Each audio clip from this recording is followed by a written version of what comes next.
Paul. Hello, Philippines! Hello world!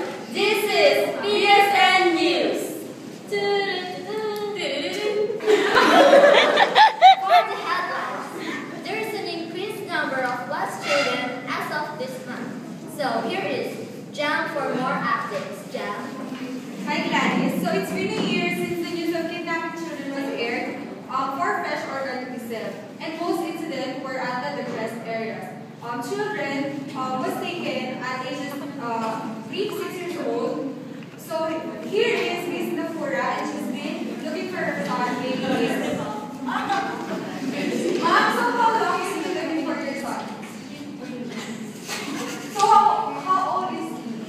He's 4 years old. What were you doing and where were you when that incident happened? We were at the park What can you say, or do you have a message for whoever is seeing your son? For whoever seen my son, please take care of him.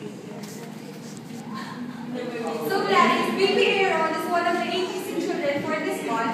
Hope you can help and ensure that everyone is already taking good care of him. That's all, Gladys. Thank you, Jack. And in politics, Ms. Villar answered the issue about criticizing the Filipino nurses. Here is an update from Jessica. Jessica? Last time we received the debate of Senatorial candidate Ms. Villar said that several regarding the abolition of the which received a lot of violence reaction from our netizens. So here he is right here now for an exclusive interview. What can you say about that?